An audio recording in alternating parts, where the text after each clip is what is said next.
Bonjour à tous. Aujourd'hui, nous sommes le lundi 13 octobre 2025 et notre cher ami, le colonel Jacques Baud, est avec nous. Bon retour parmi nous, colonel. Merci beaucoup de m'avoir invité à nouveau. Merci. Oui. Colonel, permettez-moi de commencer par la situation à Gaza et en Palestine. Nous savons que Donald Trump est en Israël. Il veut parler avec les Israéliens avant de se rendre en Égypte. Et voici l'ambiance en Israël. Regardez l'image. Il montre que Cyrus le Grand est vivant. Il parle de Donald Trump et de son initiative. Je ne sais pas si Cyrus le Grand a quoi que ce soit ou a jamais eu quoi que ce soit à voir avec Donald Trump. Mais en ce qui concerne l'accord de paix dont il parle, il existe deux versions du document préparé aux États-Unis.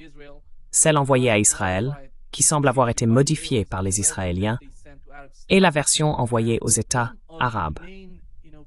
L'un des points principaux de ce document, le point 21 je crois, concerne l'État palestinien. Et Marco Rubio a été interrogé à propos de cette ligne. Voici ce qu'il a dit, Karam.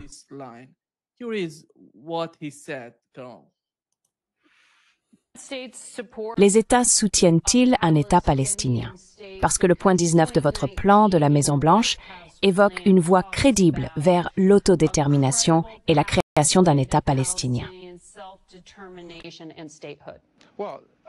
Eh bien, encore une fois, nous avons toujours dit, c'est une position constante depuis le début, que la seule façon d'obtenir quelque chose qui ressemble à un statut d'État, c'est par un accord négocié avec les Israéliens. Nous en sommes très loin pour le moment.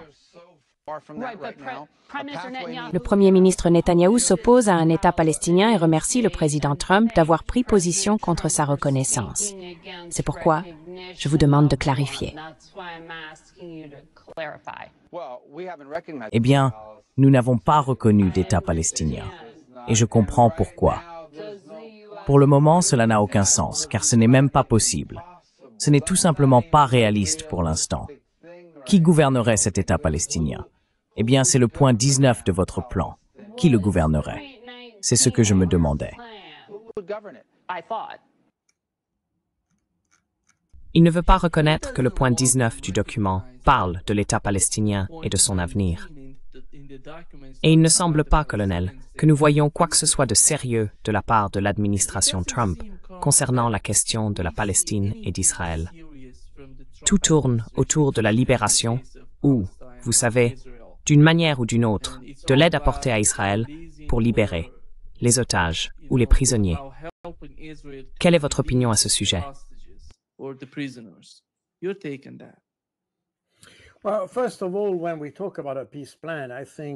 Eh bien, tout d'abord, quand on parle d'un plan de paix, je pense qu'il serait plus juste de l'appeler un plan de cessez-le-feu.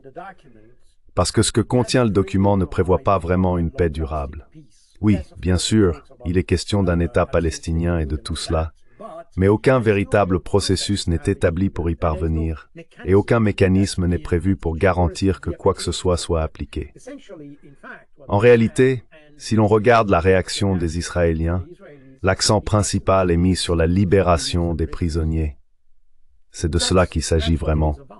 Le reste vient en second plan. Et c'est exactement le même problème que les Russes ont avec l'Ukraine d'ailleurs. C'est le même genre de situation. Les Russes veulent un processus établi.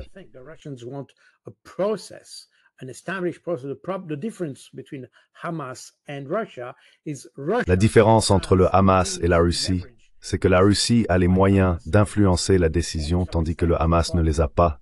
Enfin, peut-être dans une certaine mesure, mais pas vraiment. En réalité, ils font face exactement au même type de problème.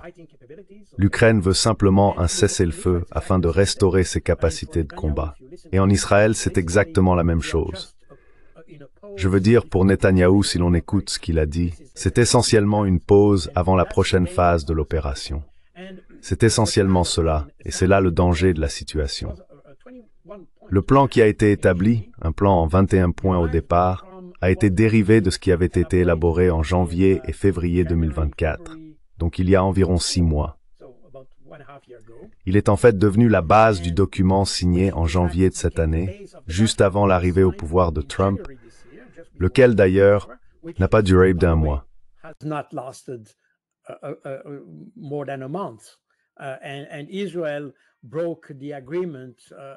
Et Israël a rompu l'accord presque immédiatement. Donc maintenant, c'est une sorte de nouvelle version de cela, mais sans véritable disposition pour les prochaines étapes du processus. Le document en 21 points a été discuté avec les États arabes, puis il a été discuté avec Netanyahou et est devenu un plan en 20 points. C'est le document actuellement en discussion. Je pense, c'est intéressant de le constater, que c'est le 1er octobre que le Hamas a déclaré ne pas être prêt à accepter le plan. En fait, ils ont dit qu'ils le rejetteraient très probablement. Mais finalement, fait intéressant, lorsqu'ils ont publié leur déclaration annonçant qu'ils accepteraient l'accord, il semble qu'il y ait eu des discussions au sein du mouvement, et l'acceptation du projet ou de l'accord de cessez-le-feu par le Hamas est en réalité plus stratégique que tactique.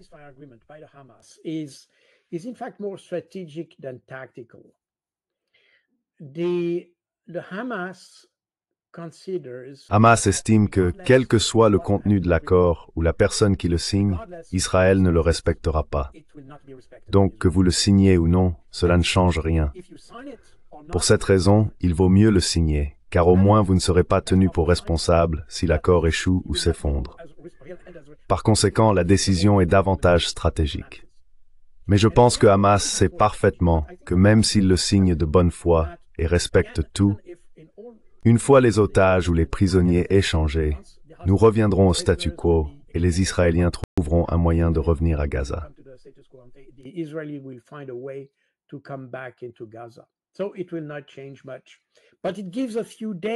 Donc cela ne changera pas grand-chose, mais cela offre quelques jours, peut-être, espérons-le, des semaines, pour que les Palestiniens puissent respirer un peu. Et c'est déjà quelque chose. Ce qui m'inquiète, c'est que la communauté internationale n'a pas compris cela. Personne n'a vraiment demandé ni essayé d'influencer les parties pour créer un processus qui pourrait mener à quelque chose, un véritable processus de paix. Nous sommes donc maintenant dans une sorte de mise en scène. Et je pense qu'en Israël, si l'on regarde toutes les manifestations que nous avons eues au cours de l'année écoulée, plus d'un an en réalité, il ne s'agit pas de trouver une solution durable avec les Palestiniens. Il s'agit de ramener les prisonniers. Et cela sera accompli.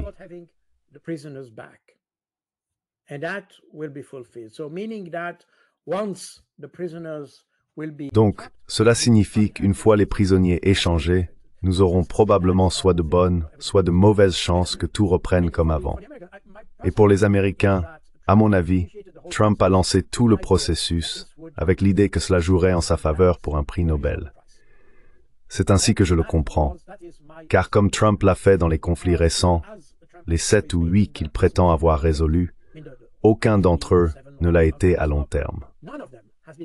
Il est intervenu, a menacé d'imposer des sanctions, a exercé des pressions sur les partis, ou a promis des investissements, et de cette manière, il a utilisé le pouvoir des États-Unis pour parvenir à un accord.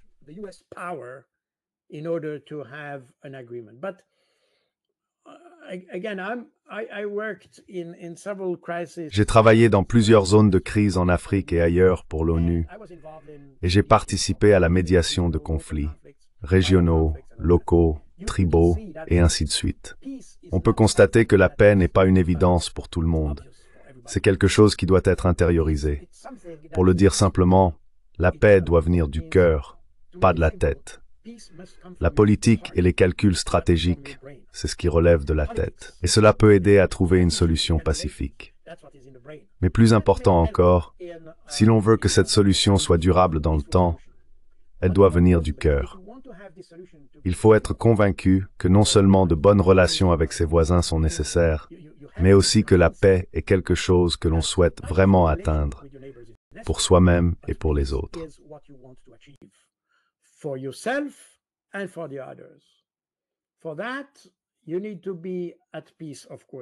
Pour cela, il faut bien sûr être en paix avec la personne en face de soi, mais il faut aussi être en paix avec soi-même.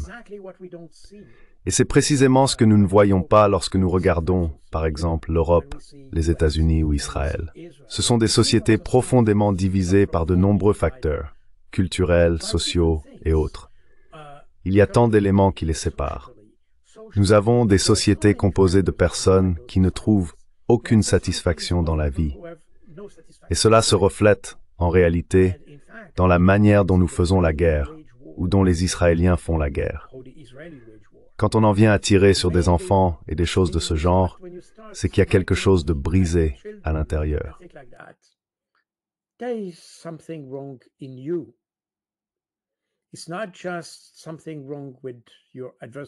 Ce n'est pas seulement quelque chose qui ne va pas chez votre adversaire, c'est quand quelque chose ne va pas chez vous-même. Et c'est probablement là le véritable problème que nous avons. Encore une fois, je peux voir beaucoup de similitudes entre ce que nous voyons en Palestine et ce que nous voyons en Ukraine. La nature du problème est légèrement différente, la nature des victimes l'est aussi, mais au bout du compte, nous retrouvons les mêmes mécanismes en place. Nous trouvons des acteurs similaires des deux côtés, et nous voyons que les motivations de ces acteurs sont très semblables. Ce sont des personnes qui ne sont pas en paix avec elles-mêmes. Et c'est précisément le problème que nous avons. Il n'y a aucune sérénité dans la discussion, et les gens ont même peur de parler à l'ennemi.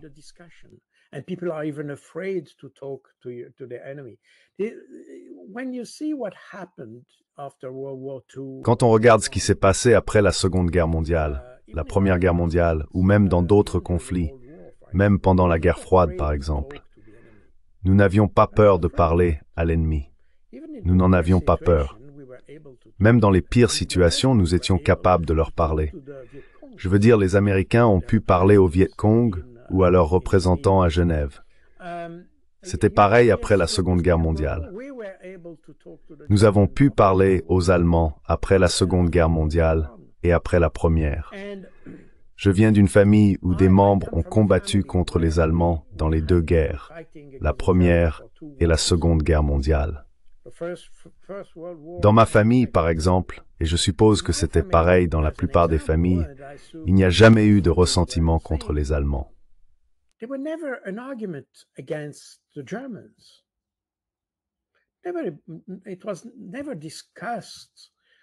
On n'en parlait jamais lors des réunions de famille ou quoi que ce soit de ce genre. Je n'ai jamais entendu de propos négatifs sur les Allemands. Au contraire. Je veux dire, ils n'étaient évidemment pas pro-allemands. Ils se sont battus contre eux.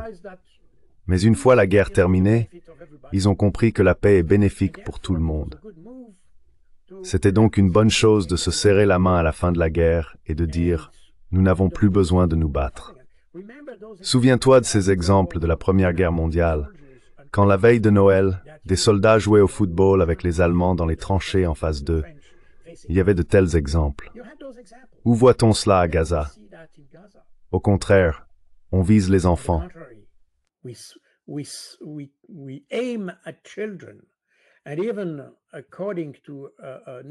Et même selon une interview que j'ai vue dans les médias israéliens d'ailleurs, un soldat a dit qu'il prenait plaisir à abattre des enfants. Plaisir. Certains en faisaient même un passe-temps de tuer des enfants. C'est pas moi qui le dis, ce sont les médias israéliens. Nous sommes donc dans une autre dimension ici, et c'est ce qui m'inquiète. Le problème, c'est que lorsque l'on essaye de résoudre la question à la manière de Trump, on ne s'attaque qu'à la surface. On ne traite pas le problème en profondeur.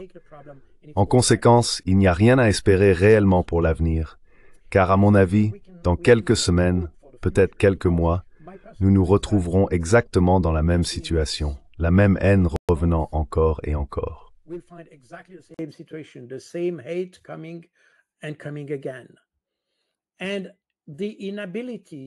Et l'incapacité de la communauté internationale à reconnaître ce problème, à reconnaître la nature et la substance du conflit, et à contraindre Israël à se conformer au droit international, car au bout du compte, tout découle de là.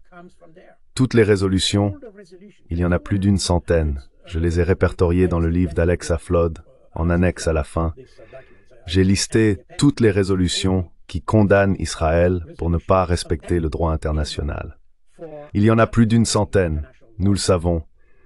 Certaines ont même été adoptées par le Conseil de sécurité. Donc tout le monde comprend et reconnaît qu'Israël ne respecte pas le droit international.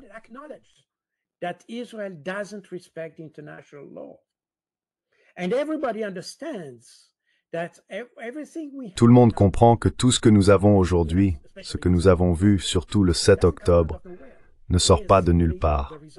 C'est simplement le résultat du non-respect par Israël du droit international. Nous parlons de contraintes contre la Russie, de sanctions, et ainsi de suite.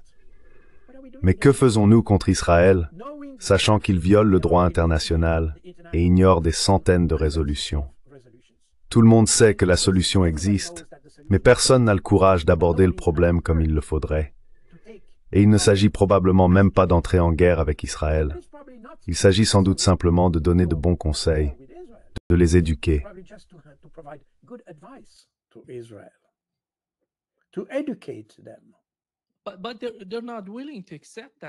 Mais ils ne sont pas prêts à l'accepter, Karl. Et nous n'avons pas une administration capable de le faire. Nous avons eu l'administration Biden, où il a dit qu'il était sioniste. Oh oui, non. Avec l'administration Trump, vous voyez Jared Kushner, Steve Wekopf, ce sont, à mon avis, des sionistes au sein de l'administration. Comment peut-on supposer que ces gens vont enseigner quelque chose, ou qu'ils vont contraindre Israël à faire quelque chose de substantiel?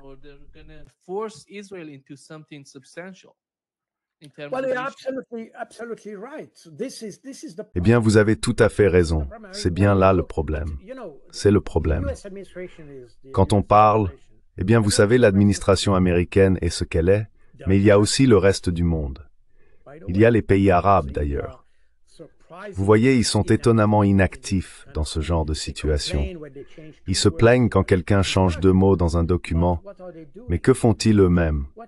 Quel type de levier utilisent-ils pour imposer ce qu'ils ont décidé d'inclure dans le document, par exemple? Rien. Trump change quelque chose et tout le monde l'accepte. C'est aussi une question de dignité nationale. Je veux dire, si vous renoncez à cela, alors vous êtes aussi responsable de ce qui en découle. Et le monde occidental, je veux dire, nous le savons, et c'est tout à fait vrai, aujourd'hui, nous avons cette soi-disant élite politique qui ne veut pas le voir, pour des raisons obscures.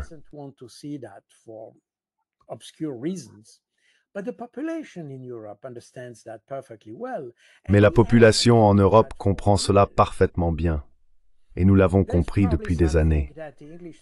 Il y a probablement quelque chose que les anglophones ne connaissent pas très bien, mais il y a eu cette conférence de presse donnée par le général de Gaulle, le président français de l'époque, je crois que c'était en 1961, où il a décrit Israël. Et vous voyez ce qu'il a dit publiquement. Mais cette description d'Israël représente exactement ce que tout le monde pense aujourd'hui. Un pays arrogant, qui veut imposer sa volonté aux autres, qui est agressif. Et c'est exactement ce qu'il a dit ouvertement. Donc, nous le savons depuis environ 60 ans, et personne n'a voulu agir en conséquence. Et encore une fois, agir ne veut pas dire aller frapper ou détruire Israël. Ce n'est pas ce que je veux dire.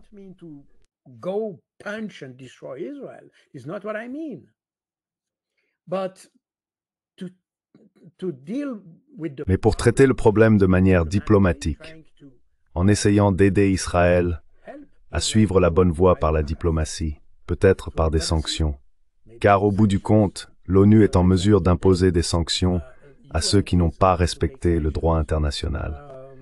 Alors, pourquoi ne faisons-nous pas cela pour Israël? Et cela pourrait être fait par plusieurs pays, même unilatéralement, parce qu'au bout du compte, par exemple, les sanctions adoptées contre la Russie, à titre d'exemple, n'ont pas été prises par le Conseil de sécurité de l'ONU. Elles l'ont été dans le cadre de l'Union européenne, ou, si l'on prend la Suisse, par exemple, les sanctions ont été adoptées de manière indépendante. Ces sanctions sont similaires à celles prises par l'Union européenne, mais la Suisse n'appartient pas à l'Union européenne.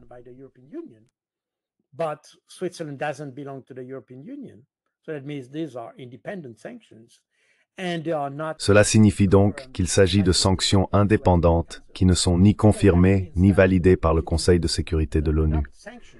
Ainsi, Si vous pouvez adopter des sanctions contre un pays de votre propre initiative, cela veut dire que vous n'avez pas besoin de l'approbation du Conseil de sécurité de l'ONU.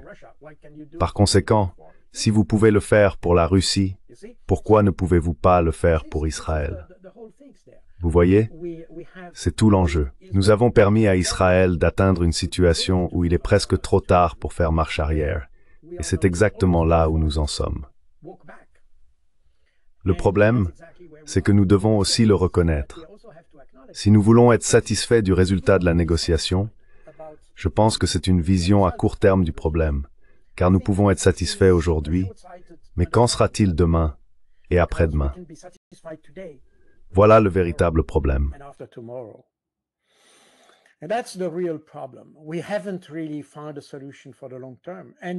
Nous n'avons pas vraiment trouvé de solution à long terme. Et personne n'est prêt à s'engager dans ce conflit sur la durée en fournissant, par exemple, des forces de maintien de la paix. Et cela, pour de bonnes raisons. Je veux dire hier, je crois que c'était hier, au Liban, un casque bleu a été blessé par une attaque israélienne dans le sud du Liban. Donc même si vous avez une force de maintien de la paix, Israël s'en moque complètement. Il tirera sur n'importe qui. C'est un pays impitoyable, dirigé par des gens impitoyables et soutenu par une population impitoyable. Parce que je vous le rappelle, même la population israélienne a empêché l'aide humanitaire d'entrer à Gaza. Nous sommes donc dans une situation où tout le monde comprend que c'est désespéré pour les Palestiniens, mais personne ne veut agir, parce que tout le monde a peur.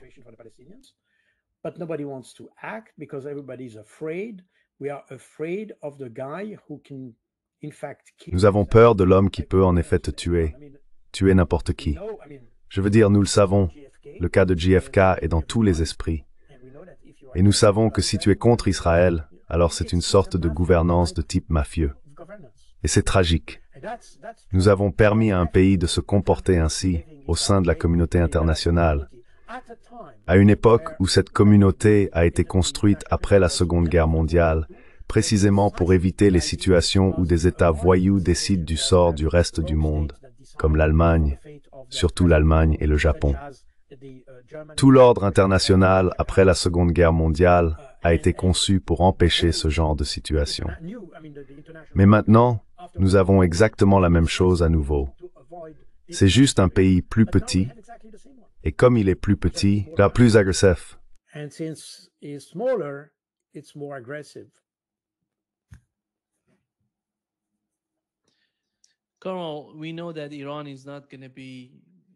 Colonel, nous savons que l'Iran ne participera pas au sommet pour la paix dont on parle en Égypte. Quelle est l'importance de ce sommet en Égypte? Quel serait le résultat si l'Iran n'y participe pas? Plus important encore, le Hamas devrait faire partie de l'ensemble du processus. On ne voit pas le Hamas participer à la préparation du document. Car si l'on veut une paix durable, quelque chose de concret, quelque chose qui puisse réellement fonctionner pour la situation en Palestine, entre Israël et la Palestine, il faut inclure toutes les parties, tous les acteurs impliqués dans le conflit. On ne voit pas cela se produire. Il ne se soucie pas de ce que dit le Hamas. Le Hamas demande que de nouveaux articles ou points soient ajoutés au document, mais jusqu'à présent, rien ne semble aller dans cette direction. Alors, qu'est-ce que c'est? Juste une mise en scène? C'est le genre de manœuvre dont Donald Trump est un maître.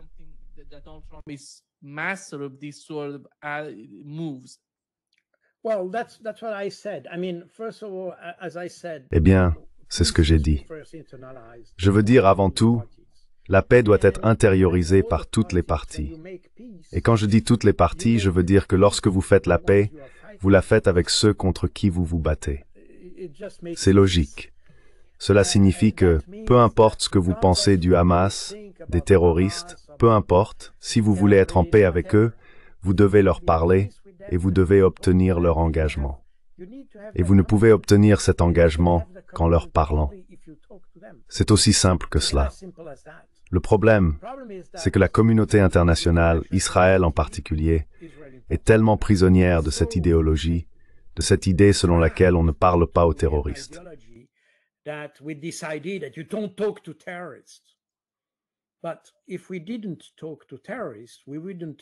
Mais si nous ne parlions pas aux terroristes, nous ne parlerions pas à Israël.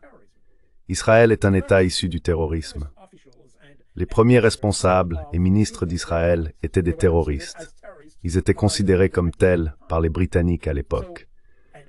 Et même après cela, ils ont tué l'envoyé spécial pour Israël, le diplomate Bernadotte, en septembre 1948, alors qu'il était en mission pour trouver une solution entre les communautés.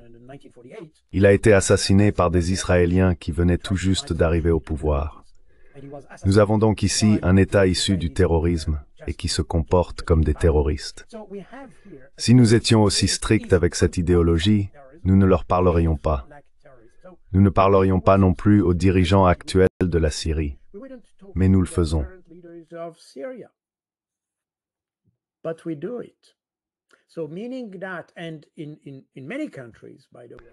Donc cela signifie que dans de nombreux pays, d'ailleurs, on trouve des cas où des partis politiques ont évolué à partir de groupes de combat pour devenir des mouvements politiques. On le voit en Amérique du Sud, en Colombie, en Bolivie, dans beaucoup d'entre eux. Et aujourd'hui, ce sont des partis politiques normaux, et c'est très bien ainsi. Encore une fois, je ne suis pas là pour porter un jugement là-dessus. Au bout du compte, chaque pays doit avoir la maturité et la capacité de juger cela par lui-même. Et s'ils peuvent parvenir à la paix de cette manière, cela me convient parfaitement. Donc il ne s'agit pas de dire que les terroristes ou les guérilleros doivent être punis à tout prix. Ce n'est pas forcément le cas. Chaque pays doit trouver sa propre solution. Mais on ne trouve pas de solution si l'on ne parle pas à son ennemi.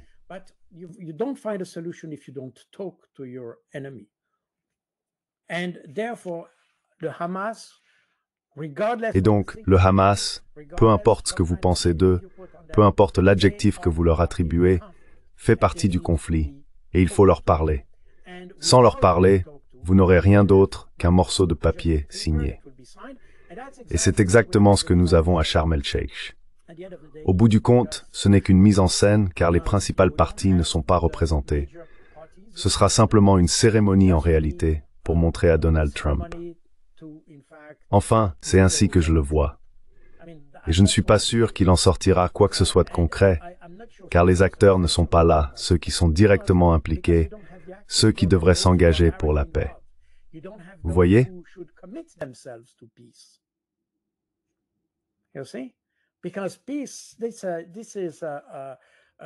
Parce que la paix est un engagement réciproque. Les deux parties doivent accepter le document. Si une seule partie a le droit de s'exprimer, dans ce cas l'accord de paix, seuls les Israéliens étaient autorisés à modifier le document. Le document en 20 points que nous avons aujourd'hui est celui amendé par Israël, sans, d'ailleurs, l'avis ni la connaissance des États arabes qui s'en sont offusqués. Mais c'est un autre sujet. En tout cas, nous avons un document élaboré par une seule partie et non par l'autre. Ainsi, les principes fondamentaux de la négociation de paix ne sont pas respectés. Mais encore une fois, cela correspond au type de paix que Trump promeut. On arrive quelque part, on impose la paix et on suppose qu'elle durera.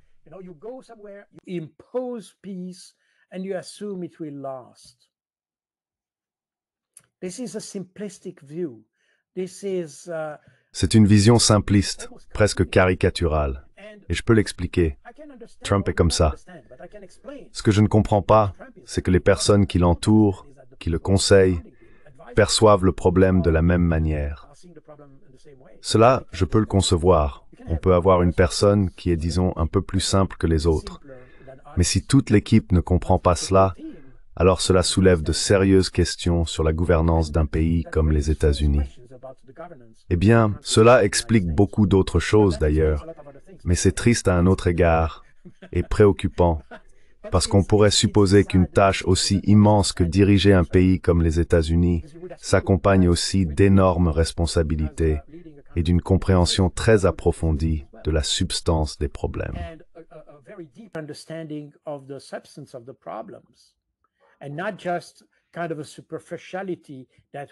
Et pas seulement le genre de superficialité que nous avons. Ce que nous avons vu à Sharm el-Sheikh est quelque chose qu'ils auraient probablement pu faire à Las Vegas. Cela aurait été exactement la même chose. Je veux dire, ce n'est pas comme ça que je l'aurais fait, disons-le ainsi. Mais je suis convaincu que si je l'avais fait, et je le dis modestement, car les problèmes sont immenses, je l'aurais fait d'une manière qui aurait permis une certaine durabilité de l'accord. Autrement dit, ce que nous faisons aurait duré plusieurs années, à condition que tout le monde respecte les règles, ce qu'Israël n'a d'ailleurs pas encore démontré. Parce que, comme je viens de le dire, nous nous souvenons qu'Israël a signé un accord avec le Hezbollah l'année dernière, en novembre, si je ne me trompe pas.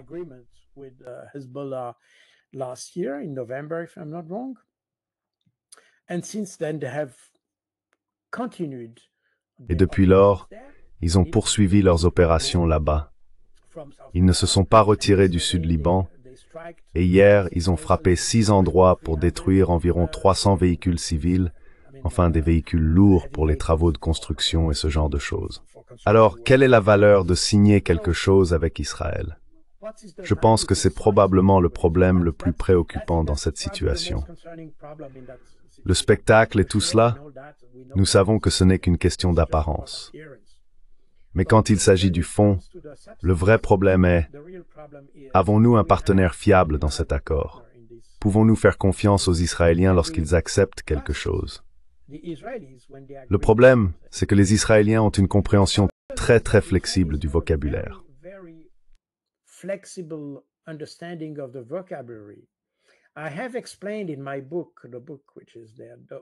J'ai expliqué dans mon livre, c'est écrit noir sur blanc, combien de personnes ont été tuées pendant les cessez-le-feu par les Israéliens.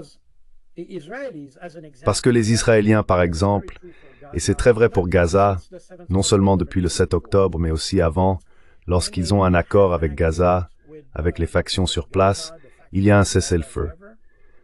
Mais ensuite, s'ils décident de tuer un chef de faction ou quelque chose de ce genre, ils peuvent le faire par une frappe aérienne, qui tue généralement plusieurs personnes parce qu'ils larguent une bombe.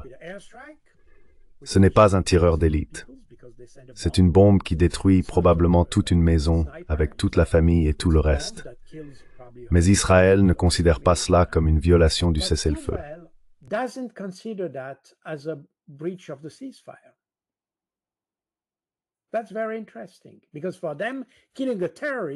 C'est très intéressant, car pour eux, tuer un terroriste est quelque chose de différent du cessez-le-feu qui avait été convenu.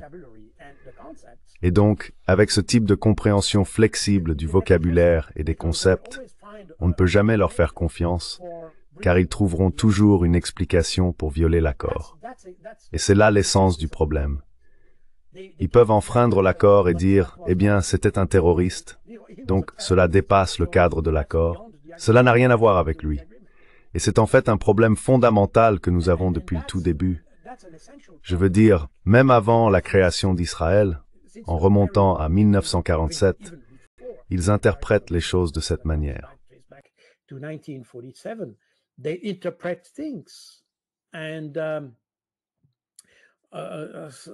Et toute l'histoire d'Israël, en réalité, repose sur une mythologie. Littéralement, tout est un mythe. Rien ne peut être confirmé par des faits. Vous voyez, lorsque l'Assemblée générale a adopté la résolution 181 en novembre 1947, elle n'a rien donné à Israël. Pourtant, aujourd'hui encore, on entend des gens dire « Eh bien, l'ONU nous a donné le territoire ». Non, l'ONU n'a rien donné. Pas un seul mètre carré. Tout le processus visant à décider s'il devait y avoir un seul État, 2 États, et comment ça devait fonctionner, tout cela aurait dû être fait par référendum. Les Britanniques étaient censés organiser cela d'ailleurs, et ils ne l'ont jamais fait.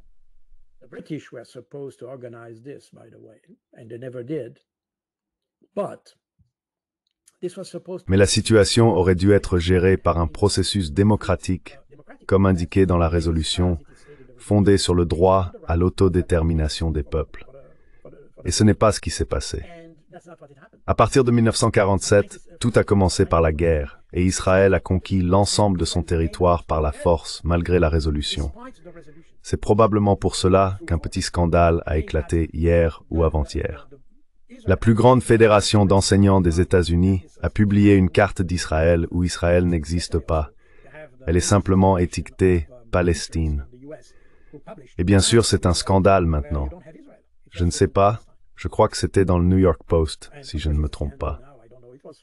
It was in the New York Post, if I'm not wrong. In any case, and that was reported in the Israeli. En tout cas, cela a été rapporté dans la presse israélienne.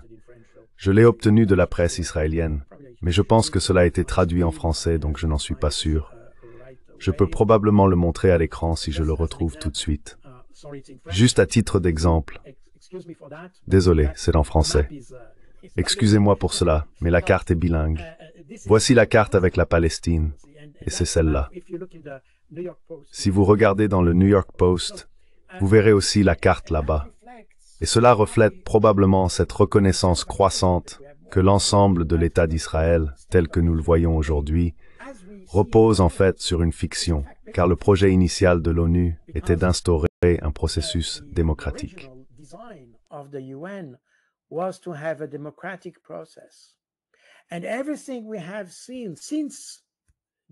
Et tout ce que nous avons vu depuis 1947 découle de cette conception originelle, ou plutôt de ce péché originel d'Israël, celui de ne pas respecter l'ONU.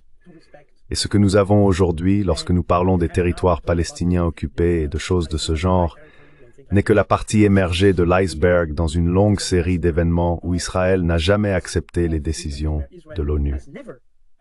Alors, que peut-on attendre aujourd'hui d'un accord qui, en réalité, eh bien, c'était intéressant dans Newsweek, et vous pouvez probablement le montrer car je l'ai ici. Vous voyez, c'est exactement ce que je dis. Israël continue de bombarder le Liban malgré les trêves. Gaza sera-t-elle différente? Que peut-on attendre de la situation à Gaza si d'autres accords n'ont pas été respectés?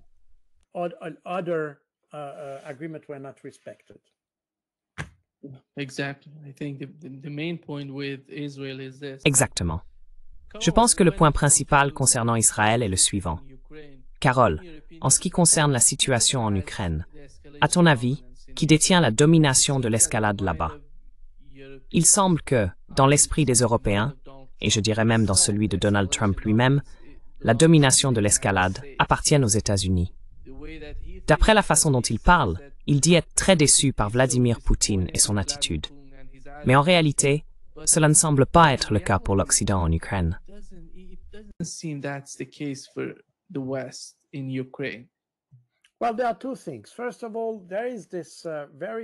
Eh bien, il y a deux choses.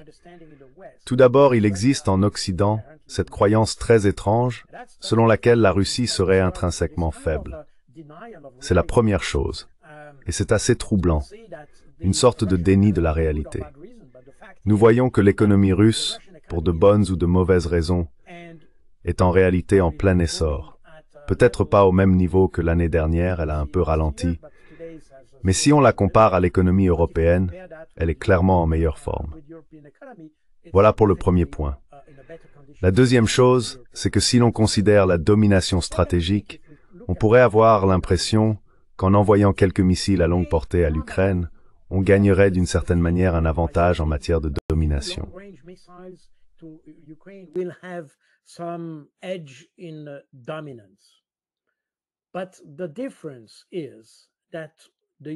Mais la différence, c'est que les Européens et l'Occident en général ne sont pas capables de maintenir cette domination. Ils peuvent envoyer quelques missiles, mais ensuite, que se passe-t-il? Peu importe ce qu'il advient de ces missiles, qu'ils atteignent leur cible ou qu'ils soient interceptés par la Russie, je n'en sais rien. Et en réalité, personne ne le sait vraiment. Mais le problème, c'est qu'une fois que les Ukrainiens ont tiré ces missiles, que leur reste-t-il? Et c'est là que pour répondre à ta question, il faut aller plus loin et dire que la domination dans l'escalade, comme l'a d'ailleurs dit Obama, appartient à la Russie. Ils disposent d'une capacité de domination dans l'escalade parce que quel que soit le matériel que l'on envoie aux Ukrainiens, les Russes sont capables de faire mieux et plus longtemps.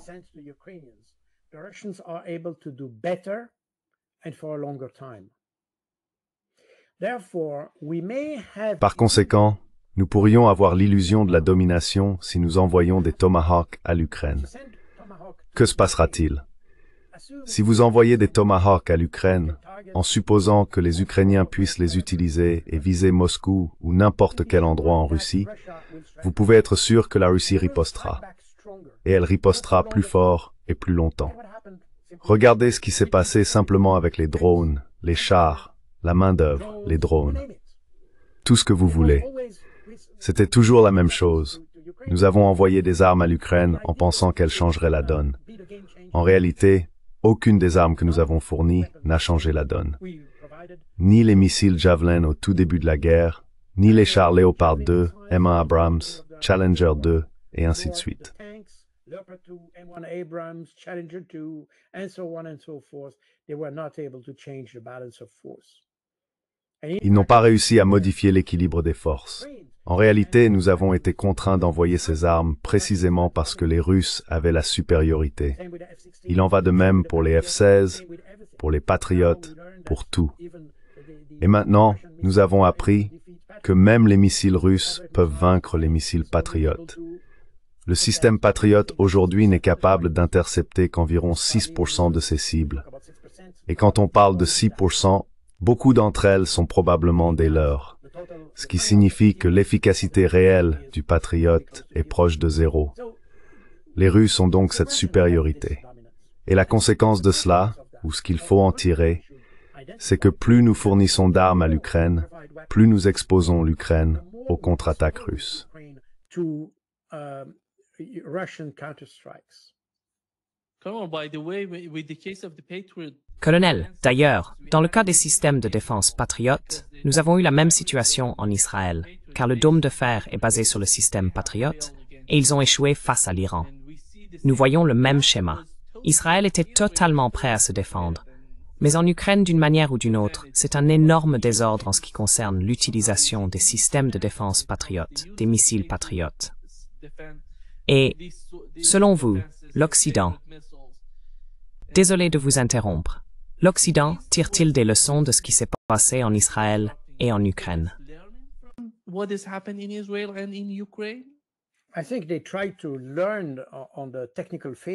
Je pense qu'ils essayent d'apprendre des défaillances techniques des systèmes, mais je ne suis pas sûr qu'ils soient capables de comprendre la stratégie.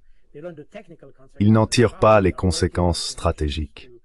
Ils apprennent les conséquences techniques et ils travaillent probablement sur des solutions pour améliorer la qualité des missiles. Et ils le font très certainement, en fait. Mais le véritable problème n'est pas là. En réalité, au bout du compte, c'est toujours la même chose. L'épée et l'armure que nous avons depuis le Moyen Âge. Vous avez une épée, l'autre camp a une armure, puis vous fabriquez une autre arme pour vaincre l'armure, et ensuite on obtient une armure plus solide, ou une armure sur un cheval, et ainsi de suite.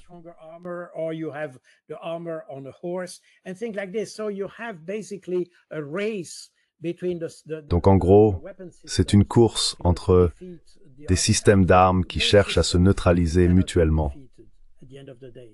Et aucun système n'est imbattable à la fin.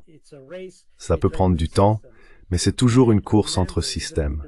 Souvenez-vous, même avec les drones, au tout début du conflit en Ukraine, on disait, eh bien, les Ukrainiens ont les drones, ils vont gagner parce qu'ils ont tous les drones.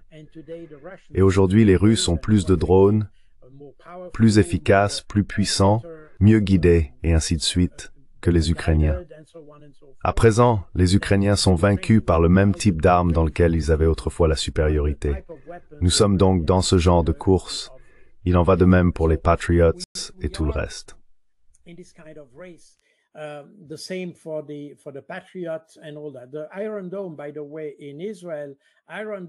Le dôme de fer, d'ailleurs, en Israël, le dôme de fer est un système.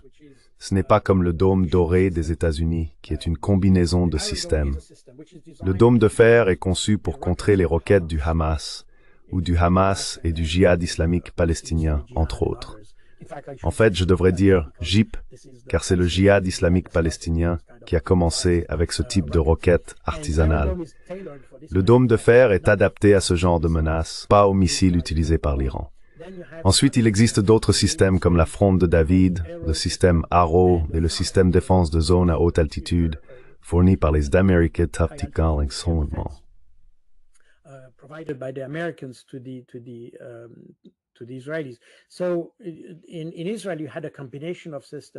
Donc en Israël, il y avait une combinaison de systèmes. Ce qui est intéressant, c'est que, comme vous l'avez justement dit, l'ensemble de ces systèmes n'a pas réussi à repousser les attaques iraniennes. Là encore, les Iraniens avaient étudié cela et utilisé des tactiques pour saturer la défense.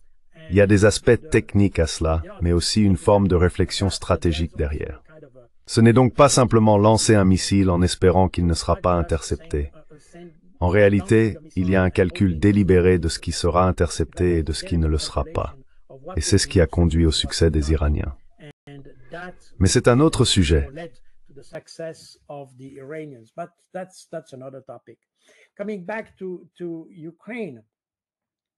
En revenant à l'Ukraine, nous voyons les limites des systèmes d'armes occidentaux, mais aussi que l'Occident a façonné ses forces armées en fonction des 30 dernières années, les guerres qu'il a menées durant cette période.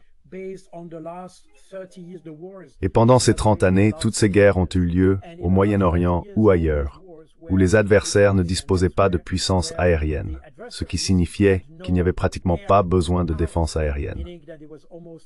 Ainsi, en réalité, le système Patriot, le PAC-3, tel qu'il est encore utilisé aujourd'hui, a probablement bénéficié de quelques améliorations, mais il a été conçu à l'origine pour contrer la menace des Scuds de Saddam Hussein en 1991.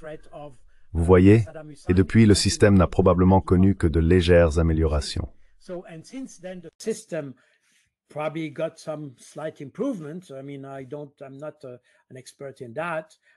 Je veux dire, je ne suis pas un expert en la matière. Je peux le supposer. Mais il n'y a pas eu d'amélioration significative pour atteindre des objectifs tels qu'Oreshnik, par exemple. Ainsi, soudainement, ces systèmes conçus pour un autre type de guerre se retrouvent pris dans un conflit où une nouvelle génération d'armes est utilisée par les Russes. Et c'est exactement ce que l'on observe dans la guerre blindée, la guerre d'infanterie, la guerre par drone et la guerre aérienne. Tout cela existe parce que l'Occident n'avait pas besoin de développer ces technologies, ces nouvelles tactiques ou ces solutions opérationnelles pour ces problèmes. En conséquence, puisque la Russie n'était pas impliquée dans ces conflits, ou pas de manière significative, sauf pendant quelques mois en Syrie lorsque Bachar el-Assad a demandé de l'aide et que les Russes sont venus prêter main forte pour une courte période, ils sont ensuite withdrawn.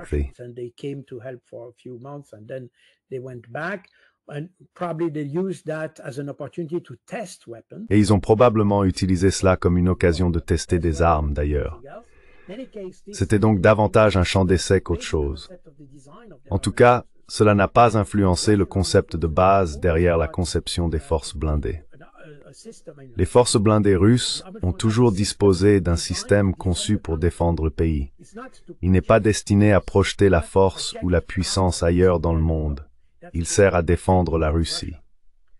Si l'on regarde les Français, par exemple, lorsqu'ils ont fourni ces véhicules de reconnaissance AMX-10 RC avec un canon de 105 mm, ils ont été vaincus dans les premières semaines après leur déploiement au début de 2023, car ces systèmes étaient conçus pour la projection de puissance vers l'Afrique du Nord. Ils ne sont pas faits pour combattre dans la boue de l'Ukraine.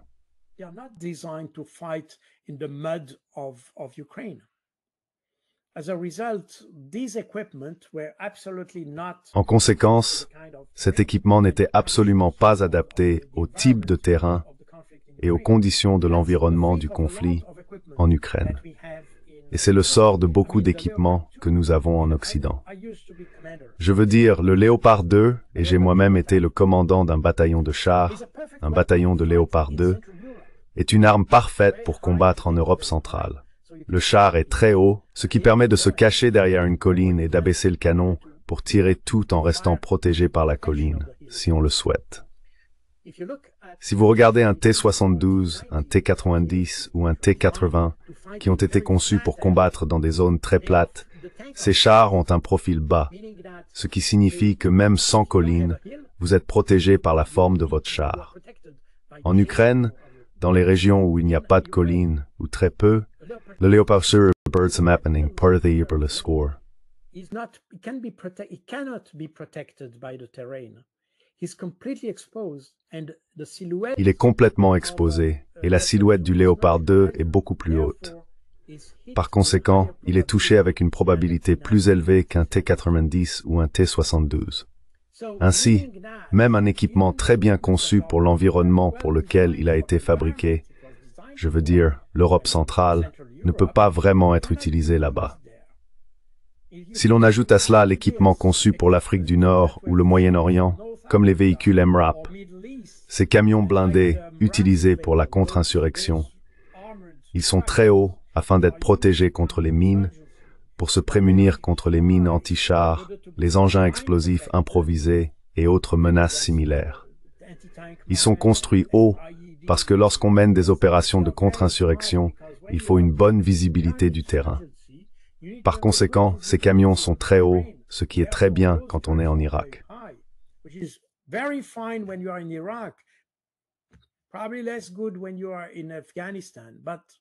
Probablement moins efficace quand on est en Afghanistan. Mais quoi qu'il en soit, ils sont très adaptés à ce type de guerre. Une fois sur un terrain dégagé, où il y a des drones, des armes anti-chars et des chars ennemis, ces systèmes ne tiennent pas plus de quelques secondes sur le champ de bataille. Si vous regardez les images d'Ukraine, vous voyez tous ces MRAP détruits, des centaines, parce qu'on ne peut pas les manquer. Ils sont tellement hauts par rapport au sol que leur silhouette est impossible à dissimuler. Et c'est exactement le problème que nous avons dans les armées occidentales. Nous ne sommes pas préparés à une guerre contre les forces russes.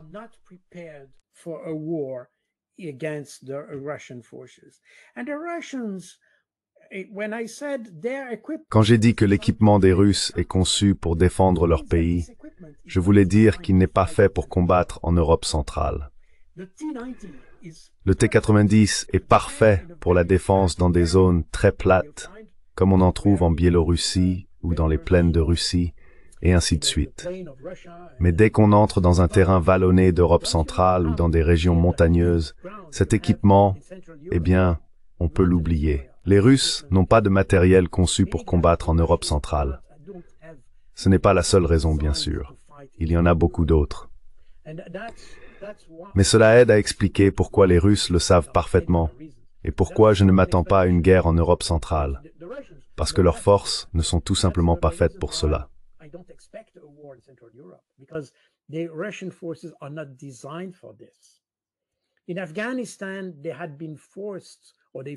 En Afghanistan, ils avaient été contraints ou s'étaient sentis contraints d'y aller, et en moins d'un an, ils ont dû complètement modifier la structure des forces qu'ils utilisaient. La 40e armée envoyée en Afghanistan en décembre 1969 était configurée comme une armée très conventionnelle, avec des chars et des véhicules blindés de transport de troupes.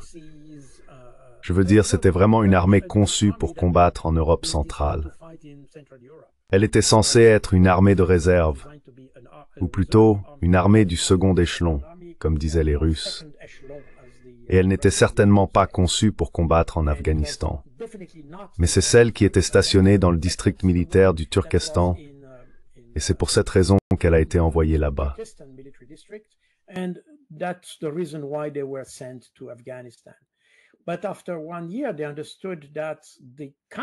Mais après un an, ils ont compris que le type d'armes et la structure qu'ils possédaient n'étaient pas du tout adaptés au type de guerre qu'ils devaient mener en Afghanistan.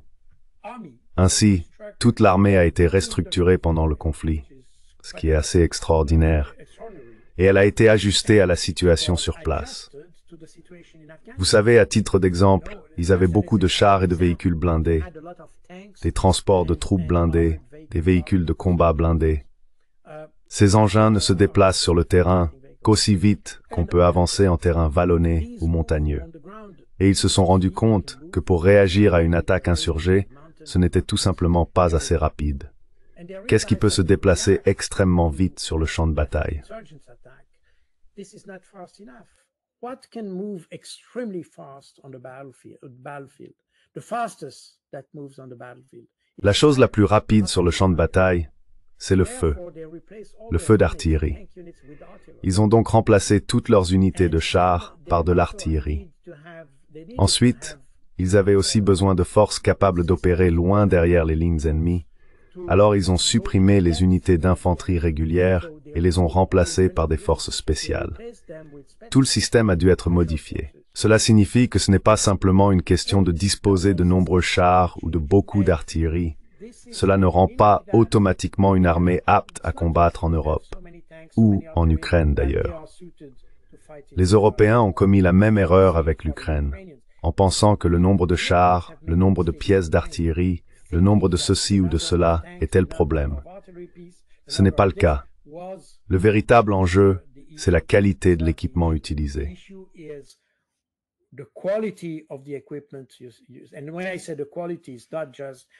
Et quand je parle de qualité, il ne s'agit pas seulement de savoir si l'équipement est bon ou mauvais, mais de savoir si le système est adapté ou non au conflit. Et il ne s'agit pas seulement de l'équipement d'ailleurs. La structure de commandement doit elle aussi être adaptée.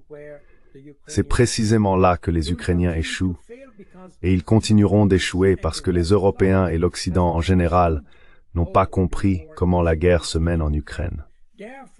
En réalité, nous pensons aider l'Ukraine, mais nous la poussons en fait de plus en plus près de la défaite. Encore une fois, le problème ne réside pas dans les chiffres. Le problème, c'est la manière dont l'équipement est utilisé et la façon dont on peut l'employer. C'est là la clé de la guerre en Ukraine.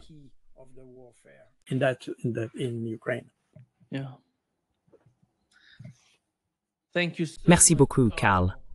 C'est toujours un grand plaisir de parler avec toi. Ce fut un plaisir.